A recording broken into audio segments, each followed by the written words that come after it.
marine warning from the National Weather Service. The National Weather Service in Chicago has issued a special marine warning for nearshore waters Special from marine Winthrop warning. Harbor to Little Neck Harbor, open waters from Winthrop Harbor to Little Neck Harbor out to mid-lake until 12:45 a.m. At 10:37 p.m., a surge of wind from showers and thunderstorms in southern Wisconsin was located along a line extending from South Milwaukee to north of Janesville, moving southeast at 45 knots.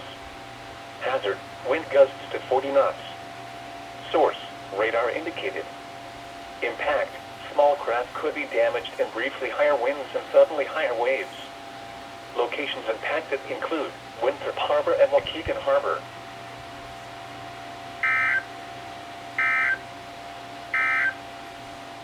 Sheboygan, Wisconsin.